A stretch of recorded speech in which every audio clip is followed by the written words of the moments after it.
नमस्कार, मैं हूं आपके साथ इश्तियाक अहमद और आप देख रहे आर्य न्यूज। रुक करेंगे देश और दुनिया की तमाम खबरों की तरफ। प्रधानमंत्री नरेंद्र मोदी और ऑस्ट्रेलिया के पीएम स्कॉट मॉरिसन आज दोपहर 12 बजे दूसरी भारत ऑस्ट्रेलिया वर्चुअल शिखर वार्ता करेंगे। ऑस्ट्रेलिया के पीएम मॉरिसन ने भी इस वर्चुअल बैठक की पुष्टि करते हुए पीएम मोदी के साथ बैठक की बात कही और इस बैठक में दोनों प्रधानमंत्री यूक्रेन की मौजूदा हालत और आपसी व्यापार संबंधों पर विस्तार से चर्चा कर सकते हैं। गौरतलब है कि पिछले हफ्ते मॉरिसन ने बयान जारी करते हुए कहा था कि शिखर वार्ता के दौरान द्विपक्षीय व्यापार और निवेश संबंधों को और प्रगाढ़ करने के साथ साथ नए आर्थिक अवसर तलाशने पर भी चर्चा होगी और उन्होंने ये भी कहा था कि हम यूक्रेन के मौजूदा हालत और इसके हिंद प्रशांत क्षेत्र और म्यांमार पर पड़ने वाले प्रभाव समेत क्षेत्रीय और बहुपक्षीय मुद्दों पर चर्चा करेंगे। ऑस्ट्रेलिया प्रधानमंत्री ने यह भी कहा कि दोनों देशों के बीच मजबूत संबंध पारस्परिक समझ और विश्वास पर आधारित है और हिंद प्रशांत क्षेत्र पर दोनों पक्षों का समान दृष्टिकोण है और वहीं दोनों देशों इस महीने में के अंत तक व्यापार समझौते और हस्ताक्षर करने की तैयारी कर रहे हैं। और वहीं मिली जानकारी के अनुसार सोमवार को पीएम मोदी के साथ डिजिटल शिखर बैठक में मॉरिसन 1500 करोड़ रुपए के निवेश पैकेज की घोषणा करने वाले हैं।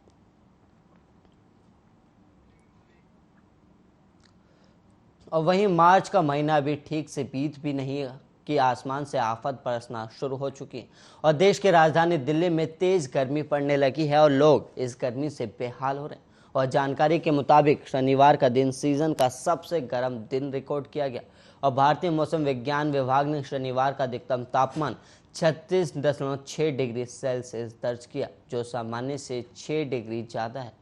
और वहीं रविवार की बात करें तो चिलचिलाती धूप के साथ न्यूनतम तापमान 21 और अधिकतम तापमान 37 डिग्री सेल्सियस रहने के आसार थे।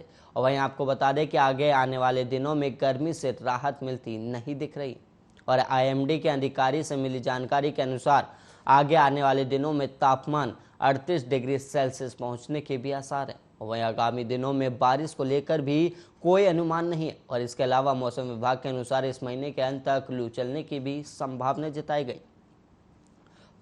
राजधानी दिल्ली में शनिवार तक के आंकड़ों के अनुसार प्रदूषण के स्तर की भी बात करें तो प्रदूषण का स्तर 2.5 का स्तर 102 है और वहीं PM10 का स्तर 181 है।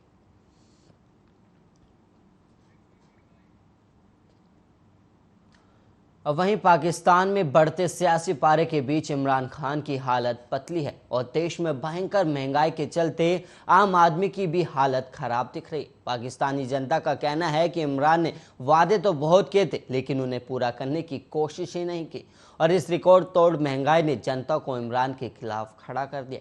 और वहीं पेट्रोल, चीनी, दूध समेत कई चीज़ों के बढ़ते दामों से हाहाकार मचा हुआ है। पाकिस्तान में महंगाई 70 सालों में अपने सबसे ऊंचे स्तर पर पहुंच गई और वहां पेट्रोल 150 रुपये प्रति लीटर पहुंचने वाला है तो वहीं चीनी भी 100 रुपये प्रति किलो बिक रही है। और जनता ने अपना दर्द बयान करते हुए कहा कि इमरान की सरकार तो बस अमीरों के लिए है। महंगाई ने खासतौर पर गरीब और मध्यम वर्ग का हाल बहुत बुरा कर रखा है और पाकिस्तान में खाने की कीमत दुगना हो चुकी है जबकि घी, तेल, आटा और चिकन की कीमतें ऐतिहासिक स्तर पर पहुंच चुकी है। और वहीं पाकिस्तान के फेडरल ब्यूरो ऑफ स्टैटिस्टिक्स के अनुसार अक्टूबर 2018 से अक्टूबर 2021 तक बिजली की दरें 57% तक बढ़ी है, जो अपने आप में एक रिकॉर्ड बना हुआ है।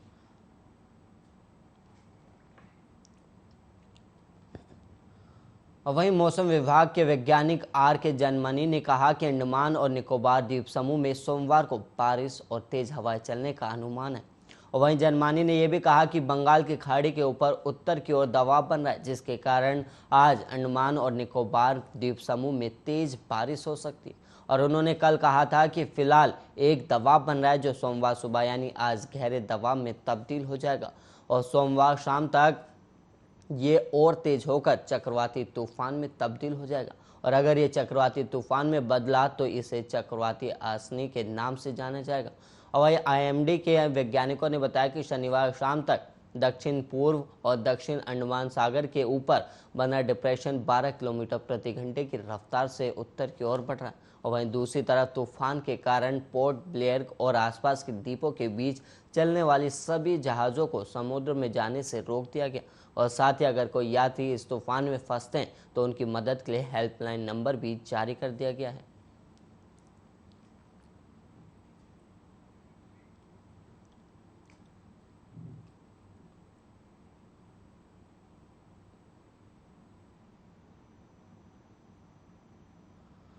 उत्तर प्रदेश के मुख्यमंत्री जो कार्यवाहक मुख्यमंत्री योगी आदित्यनाथ ने रविवार को कहा कि भारत में पिछले एक दशक के दौरान भले ही पोलियो का एक भी मामला सामने नहीं आया, लेकिन ये अब भी खतरा है क्योंकि पाकिस्तान और अफगानिस्तान में इस बीमारी के मामले पाए जा रहे हैं। और उन्होंने कहा कि जब तक दुनिया से पोलियो का पूरी तरह खात्मा नहीं हो जाता, तब तक पल्स पोलियो अभियान जारी रहेगा। और मुख्यमंत्री ने गोरखपुर जिला अस्पताल से पल्स पोलियो अभियान की शुरुआत की और 5 बच्चों को पोलियो की दवा भी पिलाई। इस दौरान उन्होंने जिला अस्पताल में स्वास्थ्य विभाग और बाल विकास पुष्टाहार विभाग के स्टॉल का अवलोकन भी किया। और मुख्यमंत्री ने बच्चों का अन्नप्राशन किया और गर्भवती महिलाओं को पौष्टिक आहार और फल प्रदान भी किए। और वहीं सीएम योगी ने आगे कहा कि पोलियो की चपेट में जो बच्चे जिंदगी भर के लिए अस्थायी विकलांगता के शिकार हो जाते हैं, उन पर और उनके परिवारों पर क्या बीतती होगी। इसलिए सरकार पोलियो उन्मूलन अभियान को तब तक जारी रखेगी जब तक पूरी दुनिया से ये बीमारी समाप्त नहीं हो जाती। वहीं मुख्यमंत्री ने बताया कि पल्स पोलियो अभियान के तहत प्रदेश में 5 साल तक 3.80 करोड़ बच्चों को पोलियो रोधी ड्रॉप पिलाई जाएगी। और उन्होंने कहा कि इतने बच्चों को बीमारी से सुरक्षा कवर देने के लिए करीब 1.10 लाख बूथ बनाए गए और साथ ही 76,000 से अधिक सचल टीमें भी लगाई गई जो इस अभियान को सफल बनाएंगी।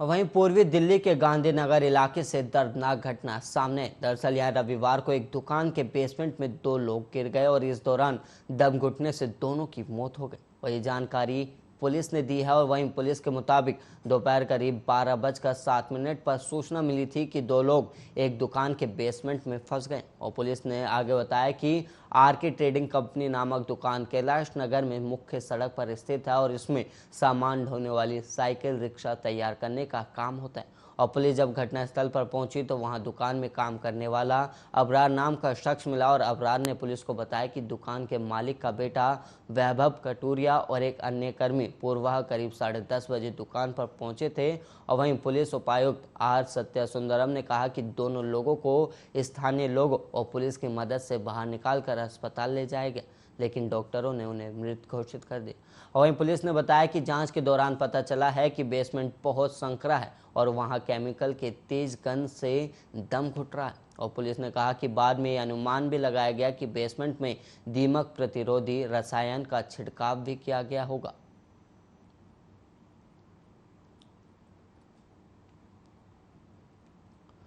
रूस यूक्रेन जंग का आज 26वां दिन है, तो वहीं मारियोपोल शहर पर फाइनल कब्जे के लिए रूस की तरफ से दी गई सरेंडर की डेडलाइन भी अब खत्म हो गई। और साथ ही एक निजी समाचार एजेंसी के मुताबिक रूस ने रविवार रात को मारियोपोल एडमिनिस्ट्रेशन को सरेंडर के लिए मॉस्को के समय के हिसाब से सुबह 5 बजे की डेडलाइन दी थी। हालांकि यूक्रेन ने सरेंडर के इस प्रस्ताव को पहले ही ठुकरा दिया है। और उधर रूसी सेना ने रविवार रात को राजधानी कीव के रिहायशी इलाके पर एयर स्ट्राइक भी कर दी और इस एयर स्ट्राइक में एक आदमी की मौत हो गई और कई घर और एक शॉपिंग मॉल ध्वस्त हो गए। और मॉल के मलबे से यूक्रेनी इमरजेंसी सर्विस ने एक आदमी को जिंदा भी निकाला। और यूक्रेन की डिप्टी पीएम इरिना फेरचको ने कहा कि सरेंडर करने का कोई सवाल ही नहीं उठता और किसी भी तरह सरेंडर या हथियार डालने जैसी कोई बातचीत नहीं हो सकती। हम इस बारे में पहले ही रूस को बता चुके हैं और रूस को 8 पेज के लेटर पर टाइम खराब करने के बजाय मानवीय कॉरिडोर खोलना चाहिए।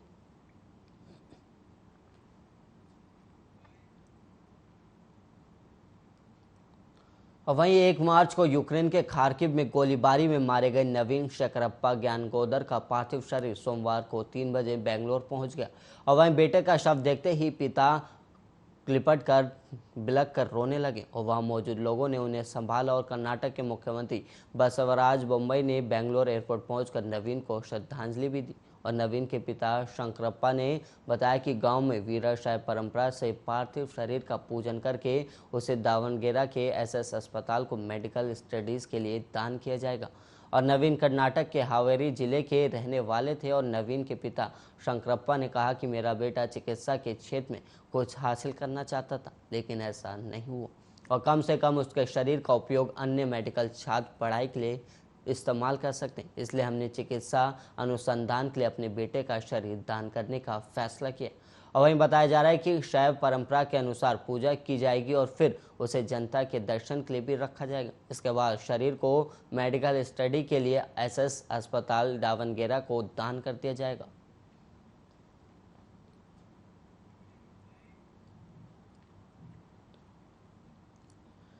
हिजाब विवाद में फैसला सुनाने वाले जजों को अब धमकियां मिलने लगी और इनमें हाईकोर्ट के चीफ जस्टिस ऋतुराज अवस्थी भी शामिल है। और वहीं कर्नाटक हाईकोर्ट के वकील उमापति को सोशल मीडिया पर एक वीडियो मिला था और इसमें कहा गया था कि हम जानते हैं कि चीफ जस्टिस मॉर्निंग वॉक के लिए कहाँ जाते हैं। और वकील ने रजिस्ट्रार को चिट्ठी लिखकर इसकी जानकारी दी और इसके बाद पुलिस ने अज्ञात आरोपियों के खिलाफ केस भी दर्ज कर लिया। और धमकी को देखते हुए कर्नाटक के मुख्यमंत्री ने जजों को वाई कैटेगरी की सुरक्षा देने की भी घोषणा की और सीएम ने कहा कि हमने हिजाब पर फैसला देने वाले सभी 3 जजों को वाई कैटेगरी की सुरक्षा देने का फैसला किया है और साथ ही आईजी को जजों को मिल रही धमकी के मामले में जांच करने के भी निर्देश दिए। वहीं रजिस्ट्रार को लिखे पत्र में वकील उमापति ने कहा कि मुझे सुबह करीब 9:45 पर व्हाट्सएप पर एक वीडियो मिली जो तमिल में है और वीडियो में हिजाब विवाद पर फैसला सुनाने वाले जजों और कर्नाटक हाईकोर्ट के चीफ जस्टिस की हत्या करने की बात कही गई। और वकील का आरोप है कि वीडियो तमिलनाडु का है और वीडियो के बैकग्राउंड में स्पीकर से झारखंड में हुई जज की हत्या के बारे में भी बताया जा रहा है।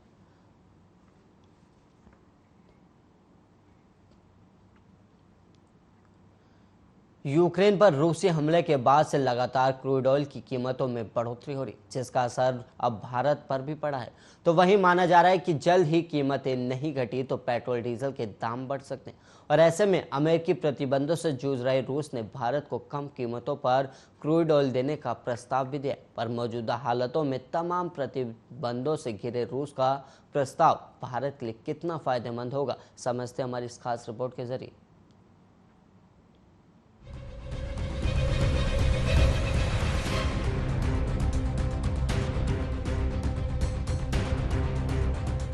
यूक्रेन पर रूस के लगातार हमलों के जवाब में तमाम बड़े देशों ने रूस पर प्रतिबंध लगा दिए।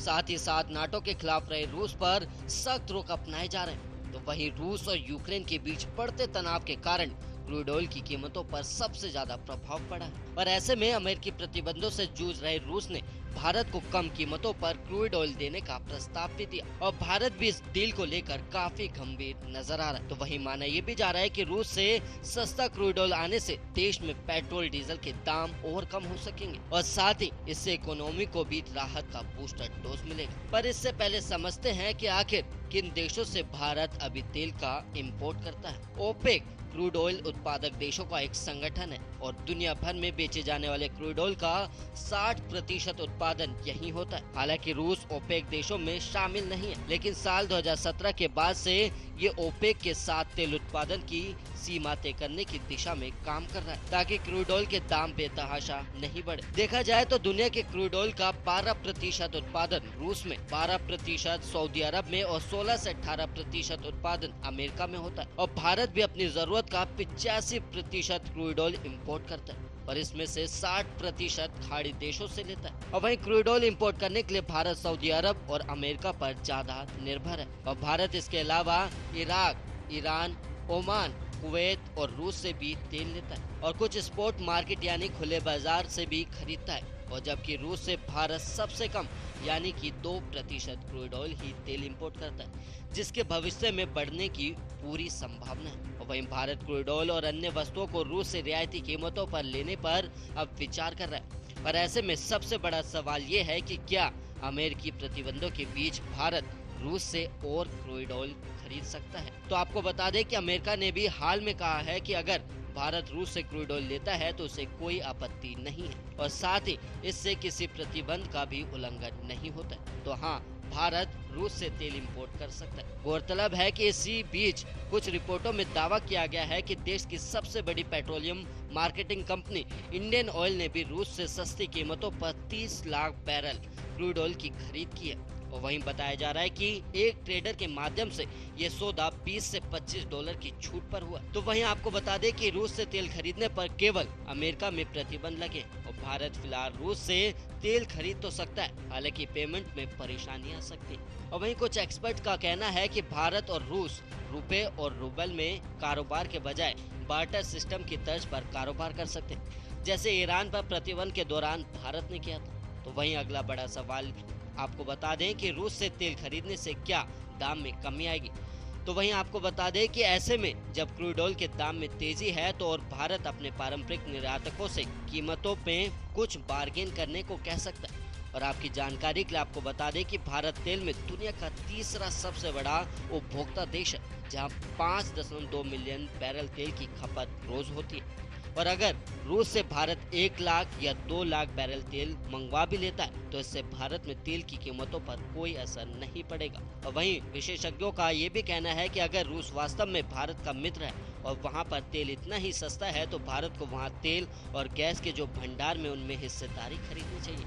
और अगर रूस सस्ते तेल की पेशकश कर रहा है तो उसे हमें हिस्सेदारी देने में परहेज नहीं करना चाहिए। उन्होंने बताया कि हमने वहां पहले ही 16 अरब डॉलर के तेल के कुएं खरीद रखे और इस तेल को हम वहीं बेच देते हैं, क्योंकि इस समय रूस के तेल के दामों में 40% तक की कमी आ चुकी है। और ऐसे में वहां तेल और गैस के भंडारों में हिस्सेदारी खरीदना सस्ता पड़ेगा और साथ ही ये हमारी जरूरतों को लंबे समय के लिए पूरा करेगा। और अगर ऐसा हुआ तो आने वाले समय में पेट्रोल डीजल के दामों में हमें कमी देखने को मिल सकती है। और इसके साथ ही अगर रूस और यूक्रेन के बीच कोई समझौता हो जाता है तो कीमतों में और कमी हो सकती है। Bureau report, Arya news. Punjab में आपकी धमाकेदार जीत के बाद अब पंजाब की जनता को नया मंत्रिमंडल भी मिल गया। तो वहीं पंजाब के नए मुख्यमंत्री बने भगवंत मान की नई कैबिनेट में हर वर्ग को साधने की कोशिश की गई और वहीं हर वर्ग को ध्यान में रखकर मंत्रियों के नाम भी तय किए गए। और पंजाब कैबिनेट के दिग्गजों पर एक नजर डालेंगे हमारी इस खास रिपोर्ट के जरिए।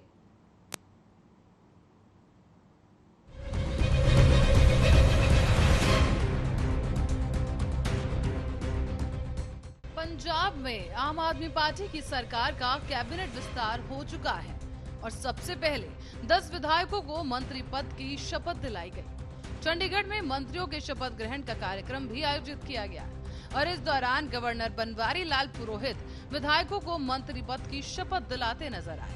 पर ये कैबिनेट कई मायनों में बेहद खास है, क्योंकि मान की कैबिनेट में हर वर्ग को शामिल किया गया है।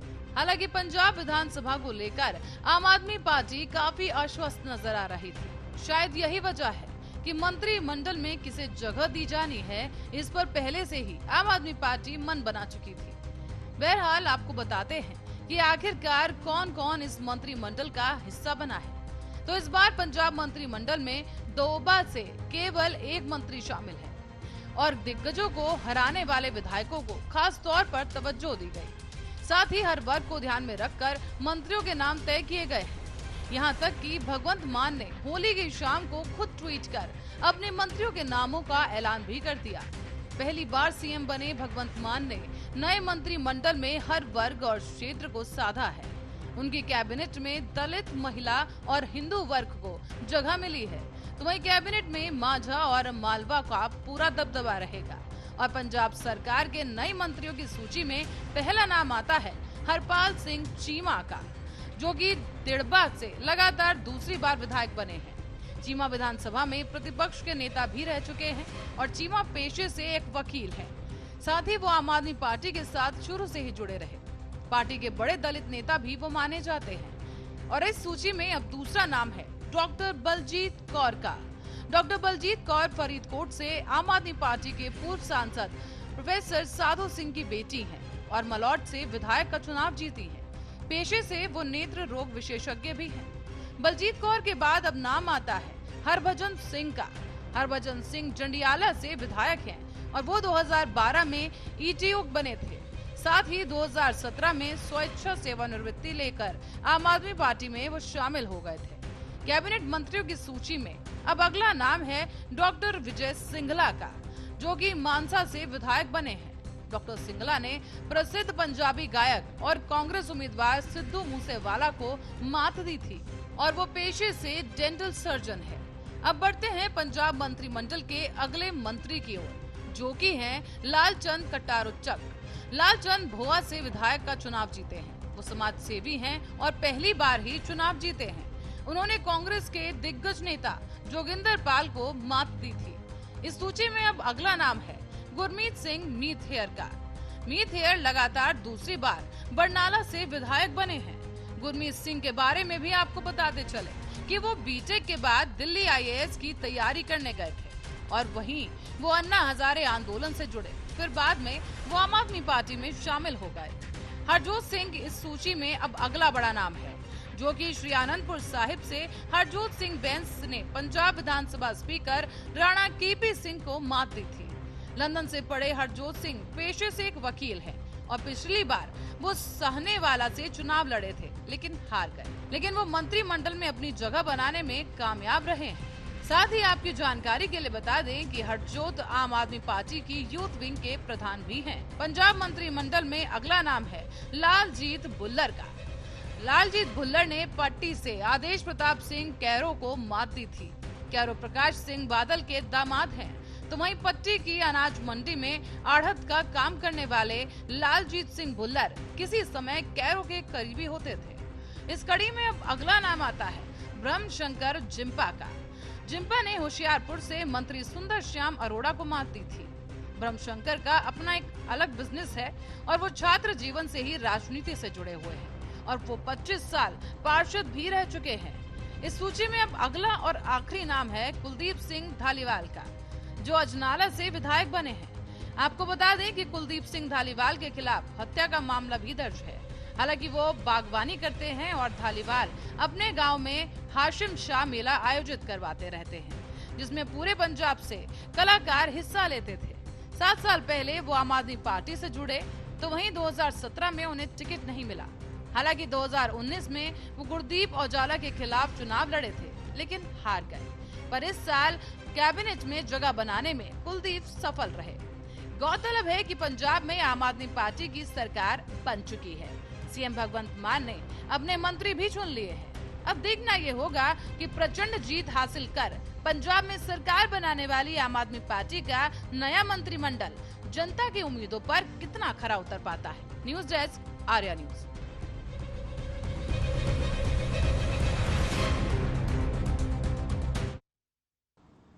इसी के साथ इस बुलेटिन में इतना ही। देश और दुनिया की तमाम खबरों के लिए आप बने रहिए आर्या न्यूज के साथ।